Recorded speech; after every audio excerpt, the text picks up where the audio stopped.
KWF. 1956, Nobyembre 30.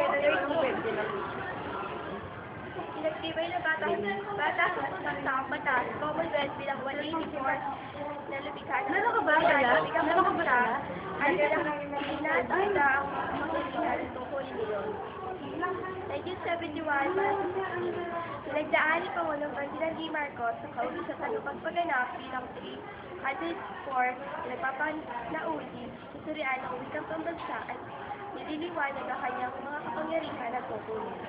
1987, Artikulo 14, Section 9 ng Konstitusyon 1987. Dapat pagtitawag ang Kongreso ng isang komisyon ng wikang pambansa na binubuo ng mga kinataway ng iba't ibang mga rehiyon at mga disiplina na magsasagawa, mag-uugnay at magtatapos ng mga pananaliksik sa Pilipino at iba pang mga wika. Ang wikang opisyal. 1940, Hunyo 7. Pinagtibay ang Commonwealth bilang 117 na ang pambansang wika ay magiging isa na sa mga wikang opisyal ng Pilipinas simula sa Hulyo 14. 1968, August 6, ang kausasang nagpagpaganap bilang 187. Nag-aatas sa lahat ng kagawaran, kawanihan, tanggapan, at sa mga sangay ng pamahalaan na gamitin ng wikang Pilipino hanggat maaari sa lingkod ng wikang pambansa at pagkaraan nito sa lahat ng opisyal na komunikasyon at transaksyon ng pamahalaan. 1987, sa Artikulo 14 Section 7 ng Konstitusyong 1987, ay ang mga wikang opisyal ng Pilipinas ay Pilipino at hanggat walang ibang initatadhana ang batas. 1988, August 25. Dinagdaan ng Pangulong Corazon C. Aquino ang House ng tagapagpaganap bilang 335 na nagkakapipinig sa dokumento, kawanihan, tanggapan, ahensya at kapagaanan ng pamahalaan na gumawa ng mga kinakailangang hakbang para sa paggamit ng wikang Pilipino.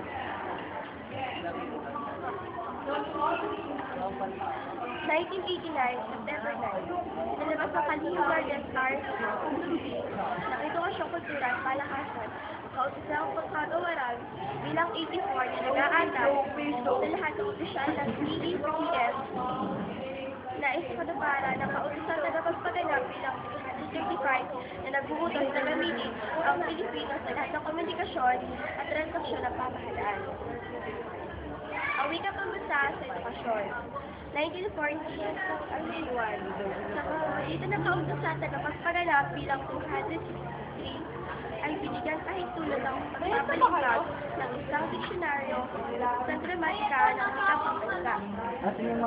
Mula sa Hunyo 1940 ay pinagpasisimulan ng ituro ang wikang pambansa sa Pilipinas sa lahat ng paaralang bayan at pribado sa buong bansa. 1940, ang pinalabas ni Kalihim George Jacobo na pagtuturo ng bayan ng isang pagkagawaran. Ito ay sinundan ng isang circular bilang 26 1940 na patnubat ng edukasyon sa Luzon sa Salvador. Ang pagtuturo ng wikang pambansa ay sinulan muna sa mataas na paaralang global. 1940, Hunyo 19. Nilagdaan ni Kalihim Juan L. Manuel ng edukasyon at kultura ang kausap ng pagkagawaran bilang 25 na nagtatadhana ng mga panuntunan sa pagpapatupad ng patakarang edukasyon bilinggual sa mga paaralan na magsisimula sa taong 1974 hanggang 1975. 1978, Hunyo 21, nilagdaan ng Ministro ng Edukasyon at Kultura Juan L. Manuel ang kausap sa Ministry bilang 22 na nag-uutos sa isang Pilipino sa lahat ng kurikulum na napandalubuhan sa pagtas.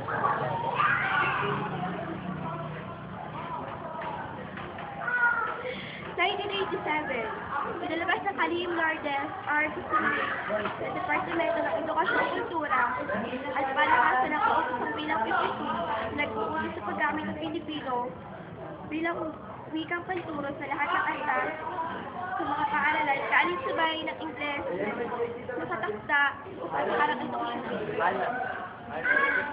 1996, pinalabas ng Commission on Higher Education ang SHED Memorandum bilang pista na nagtatadhana ng siyam na unit na pangangailangan sa Pilipino sa pangkalahatang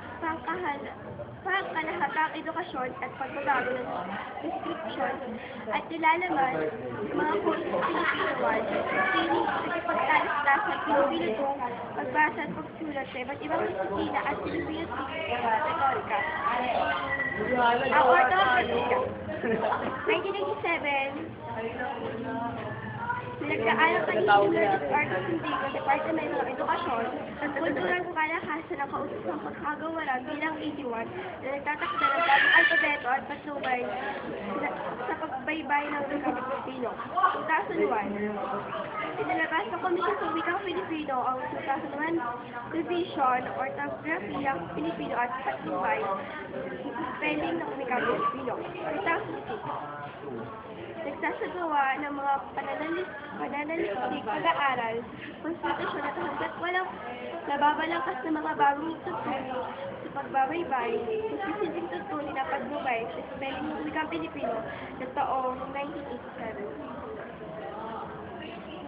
Pagdiriwang ng bagong wika. 1954, March 22, nagdaan ng Pangulong Ramon Magsaysay ang proklama bilang 186 na nagsusuog proklama bilang 12 serie ng 1954.